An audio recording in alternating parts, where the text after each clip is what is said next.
ഇറങ്ങിയപ്പോൾ തന്നെ കാല് വഴുകുന്ന രീതിയിലേക്ക് വരികയാണ്. അതെ അതെ, പഴവങ്ങാടി ക്ഷേത്രത്തിന്റെ നേരെ ഓപ്പോസിറ്റ് ആണ്.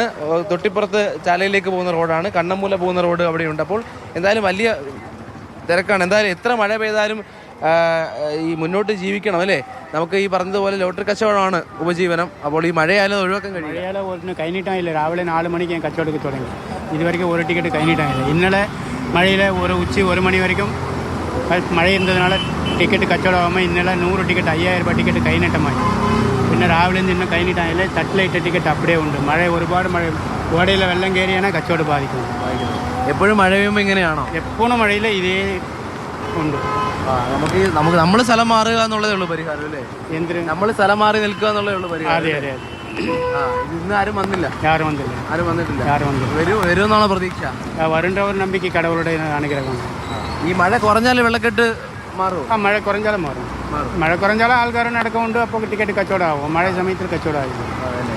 ഇപ്പൊ ആഹാരം കഴിക്കാനായാലും തൊട്ടിപ്പുറത്തെ കടകളിലൊക്കെ വെള്ളം കയറിയിരിക്കുകയാണ്. വെള്ളം കയറി ഫുള്ള് എല്ലാം പോയി. എല്ലാ കടയിലും വെള്ളം കയറി. മഴ കുറയും എന്നുള്ള മഴ കുറയുന്ന നമ്പിക്ക ഉണ്ടാണ്. അത് തന്നെയാണ്. നോക്കൂ, ഈ പറഞ്ഞതുപോലെ കച്ചവടം അത് ചെയ്തേ മതിയാകും. ഈ കടയുടെ അവസ്ഥ തന്നെയാണ്. രാവിലെ ഇവർ പുലർച്ചെ എത്തുമ്പോഴും ഇത് തൊട്ട് മുന്നിൽ വെള്ളമാണ്. കടയ്ക്കുള്ളിലും അവർക്ക് വെള്ളം കാണാം.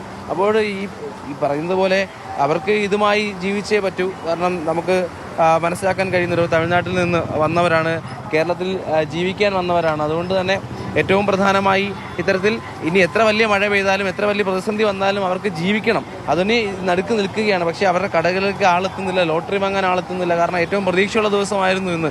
പ്രത്യേകിച്ച് നാളെ ബമ്പർ നറുക്കെടുപ്പാണ്. അതുകൊണ്ട് തന്നെ ലോട്ടറി പരമാവധി വിറ്റ് പോകും എന്ന പ്രതീക്ഷ ഉണ്ടായിരുന്നു. ഇവിടെ നിന്ന് ലോട്ടറി വാങ്ങി അവരുടെ ഇടങ്ങളിൽ പോയി വിൽക്കണമെന്ന പ്രതീക്ഷയത്തെ അമ്മയുൾപ്പെടെ നമ്മൾ കണ്ടതാണ്. അവരുടെയൊക്കെ മുന്നിൽ അത് കാണുന്നതായി നമ്മൾ ഈ കാഴ്ചയാണ്. അതായത് വലിയ വെള്ളക്കെട്ടെന്ന് പറഞ്ഞാൽ നമുക്ക് നടക്കാൻ പോലും ഈ മുന്നിൽ എന്താണെന്ന് കാണാൻ പോലും കഴിയാത്തത്ര വെള്ളക്കെട്ടാണ്. സ്ഥിരമായി കാണാൻ സാധിക്കുന്നുണ്ട് നമുക്ക്. രാഹുല് ദേവിയത് എല്ലാവരും കാണുന്നവരോടും കൂടി പറയാ, ഈ വെള്ളക്കെട്ടെന്നൊക്കെ പോകുന്നുണ്ടെങ്കിൽ വീട്ടിൽ പോയി നന്നായിട്ട് കാല് സോപ്പിട്ട് കഴുകുക എന്നുള്ളത്. രാഹുലും സേഫായിട്ട് തന്നെ തിരിച്ചു വരൂ. എന്തായാലും കിഴക്കേക്കോട്ടയിലെ കാഴ്ചയാണ് നമ്മൾ കണ്ടത്. തമ്പാനൂരിലെ കാഴ്ചകൾ കണ്ടിരുന്നു. ഇപ്പോൾ ഇത് കാണുന്നത് തമ്പാനൂരിലെ ഗണപതി ക്ഷേത്രമാണ്.